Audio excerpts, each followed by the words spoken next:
Bienvenue à tous. Welcome to Reporters here on France 24. I'm Mark Owen. In this edition, kicked out of their homes. In some cases, they've been there for more than a decade, sent back to their country of origin. It may sound inhuman. It's happening under our noses here in the European Union. This week's Reporters follows the plight of people from Kosovo kicked out of Germany. We met their flight as it landed back in Kosovo's capital, Pristina. What will be their next move? Now they're back in a country that has a huge unemployment problem, where the current jobless rate is 28%. In Germany, it's under 4%. Some are bringing back with them children who've known nothing of life in Kosovo. There's perhaps a parallel here with Donald Trump's much criticised attempt to remove the protection rights of the so-called dreamers, offspring of illegal immigrants. Meanwhile, young people in Kosovo still dream, though with a large dose of realism. As one put it, it's hard to go from rock bottom to rock star, but they try. This report's from Laurent Rouy with Gulliver Crack. A charter flight from Frankfurt has just landed in Kosovo's capital, Pristina. It's carrying 40 people, deported from Germany, where they'd been working illegally. The family members who have come to pick them up are bitter. There are no jobs, there's nothing here. Why are they sending these people back? People who've lived there 10, 20 years, whose children were born there. How will those kids adapt to life here? On average, one of these charters arrives in Pristina each week. Most of those now being repatriated left Kosovo in late 2014 and early 2015. Germany has deported nearly 40,000 Kosovars since then. But around 80,000 are still living abroad. That's 5% of Kosovo's population. On arrival, the repatriates are given advice on reintegration at this special Interior Ministry office inside the airport. This is the kind of email we receive from a German ministry. It contains all the information about the returnees' health and so on. In short, any information about the repatriated people that may be used when they come to our office. So the ones who have just landed, they're starting to come in. What's your name? May we ask you some questions? Do you have any health problems, either you or your son? I don't know what I'm going to do. I've come from the city of Munster. They just caught me. I knew it could happen, but I wasn't expecting it now, because my girlfriend, who's pregnant, is still there. I didn't think they would go so far as to deport me. The doors of the European Union are now closed to these migrants. The best Duli and his son may hope for is some small financial assistance to start rebuilding their lives. Also among the deportees is Rosafa, 50 years old and a recent widow. She's stunned to be back here so suddenly. They came in at 3 a.m. They didn't knock on the door or anything. When they came in...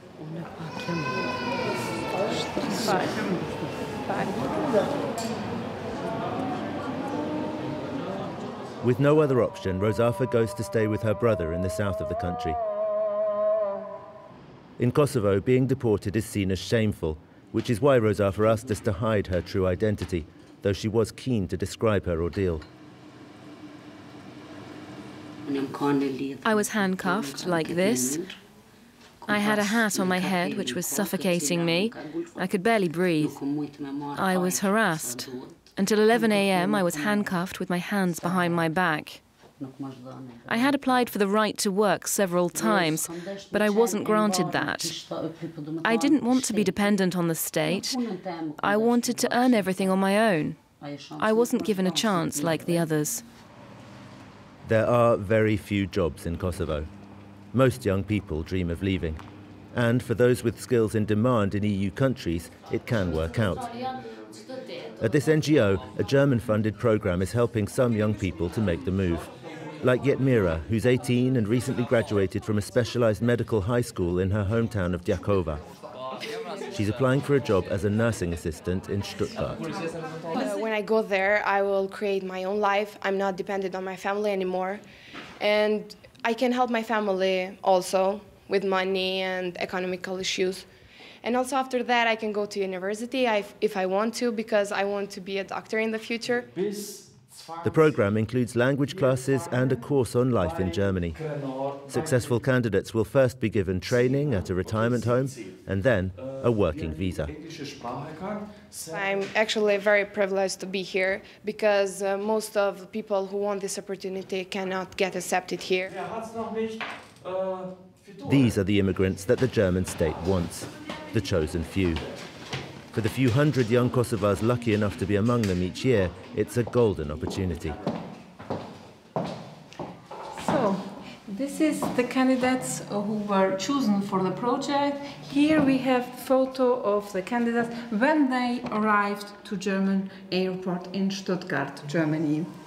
Demand in Germany for nurses in the field of caring for older people is very huge. So we have a cooperation with a German social enterprise. It is called Diakony in Baden-Württemberg of Germany. Those who cannot leave must try to scrape a living however they can. Informal, undeclared work is the norm in Kosovo, except in the public sector, where jobs are reserved for those who loyally support the government. Yet successive administrations have done little to earn that support. The economy is dependent on remittances from abroad, and a tenth of the population lives on less than €1 a day. Since the war ended in 1999, Kosovo has been ruled by the Albanian guerrilla commanders who led the fight for independence. Their governments have been inefficient and deeply corrupt. The effect of corruption on population is service delivery. Of course, you have an ineffective government, you have ineffective municipalities, you have capital investment that fail within a year or two, and that's the issue. That's how we feel as the people that the institutions are corrupt. On the other hand, you see the politicians getting richer and richer every day. In the country's Serbian areas, the economic situation is no better. Petar Aksic teaches chemistry in a Serbian school in eastern Kosovo. Take a seat. There is only one pupil. In this town, Gilan, the Serb population has almost disappeared. But Serbs who live in separate enclaves still make up 6% of Kosovo's overall population.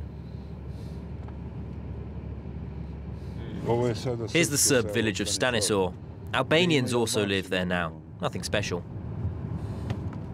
Petar Aksic spends part of his free time visiting small villages in the east, trying to persuade the last few Serb families living there not to sell up and leave Kosovo for good.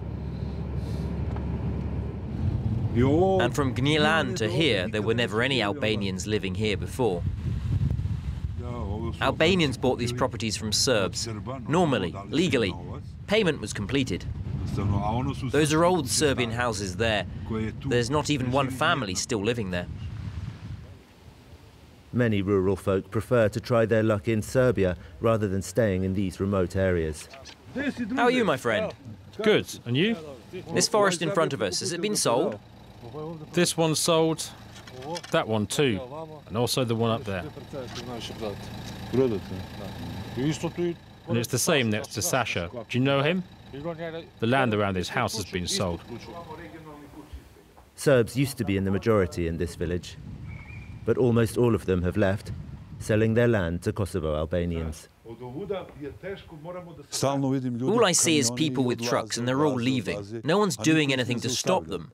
Not the local authorities or whoever's in charge, nor the Serbian government. The social situation is poor. People are barely surviving. On the other hand, inter-ethnic relations between Serbs and Albanians are very good in this region. In the village of Zebince, there's only one Serbian family left, that of this farmer, Zoran Stanojevic. He tries to eke out a living by growing berries. He also says he has no problems with his new Albanian neighbours. His problem is that he cannot sell his produce for enough money to earn a decent living.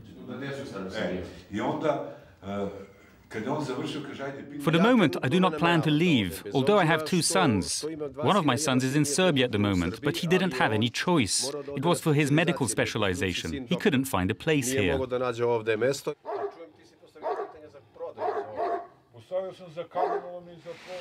Serbs are leaving urban areas too.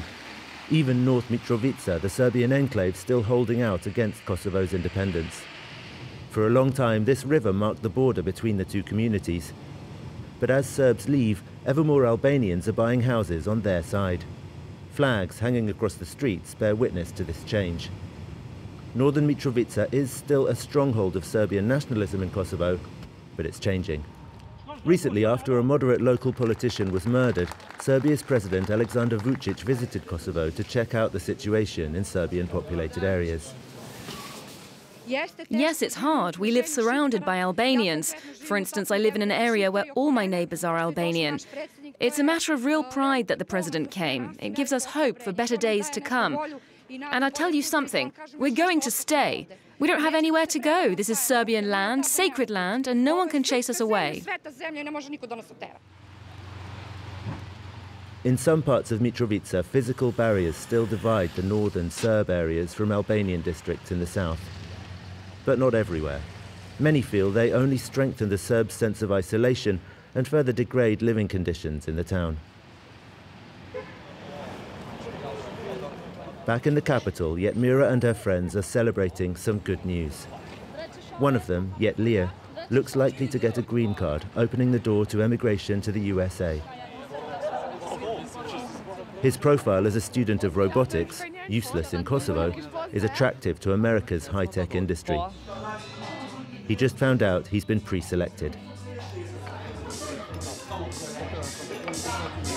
That is like 1 in 200 people getting selected, so that's an amazing opportunity, and I will have the interview in the upcoming months, and hopefully I'll get the visa and move to USA and just chase my dreams.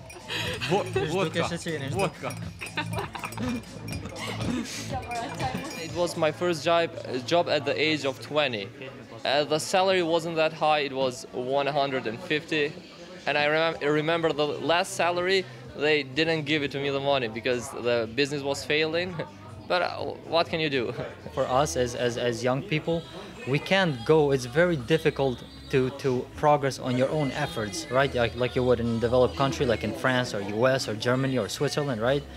It's very extremely difficult to like go from rock bottom to rock star, right? In your career, in your financially, right? It's very difficult. None of these 5 friends sees their professional future in Kosovo. People are very tired of being jobless because you go to a lot of places and you apply and you don't get accepted. I want to study, I want to travel the world and do a lot of things. 10 years after independence, Kosovo seems unable to offer any opportunity to its brightest young people. And by losing them, the country is even further jeopardizing its chances of development.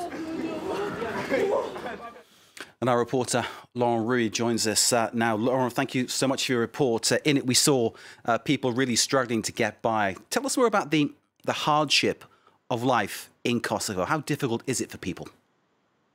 Well, the problem is that for Kosovo is that this is the second poorest country in Europe, right after Moldova. This is the poorest in the Balkan.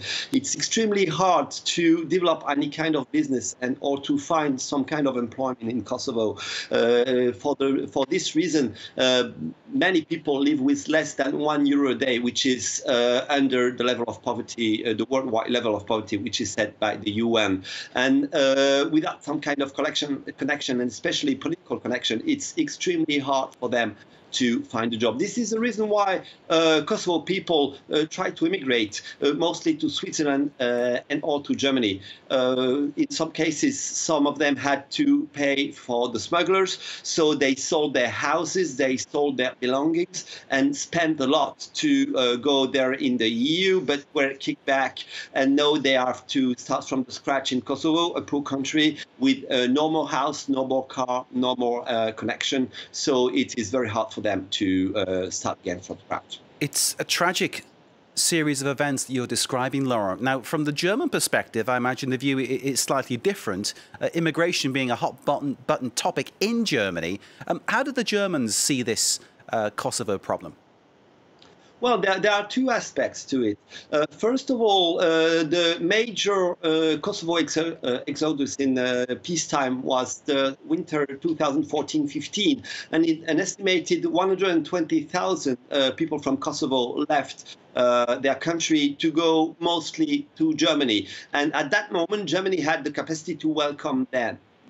But right after started the big Syrian refugee crisis with 1 million people crossing the Balkan and coming to Germany and other countries, with Angela Merkel saying that Germany would welcome them. So basically they had to make space in the shelters to welcome to the Syrian refugees. And right after 2015, one could witness a very obvious process of Germany kicking out illegal immigrants from the Balkans out of Germany in order to make some space for the Syrian newcomers. So this setback for them is quite new. On the other hand, Germany badly needs some skilled workers, especially in the field of health. So this is why they organize some kind of, they cherry pick migrants, and then for those skilled migrants that they would cherry pick, they get the visa, they got the working permit, they got the job even before they start to live. So it's a very different way from the other EU countries that Germany has to organize its migration. We saw in your film the problems that the situation is causing between Albanians and Serbs within Kosovo. Tell us more about that. Well, first of all, ethnic violence, this is something from the past. Till the end of the years 2000, violence against Serbs and even some deadly cases were not uncommon. But this is something that apparently totally stopped. Now the Serbs, who are about 140,000 in Kosovo, still live in enclaves here and there around the territories. And they are marginalized economically, but they are politically represented in the institution of Kosovo. They have some seats in the parliament, they have some ministries in the government. So except in some small villages and in the nationalistic stronghold of northern Mitrovica, where the tension is still high, there are no bad relations between Serbs and Albanians. Simply, they live apart in their words, they speak their languages, and they do not have much of contact. Laurent Rouy, thank you very much indeed for that analysis, and thank you for your film, which of course you, the viewer, can see again via our website france24.com. This is Reporters on France 24. Stay with us.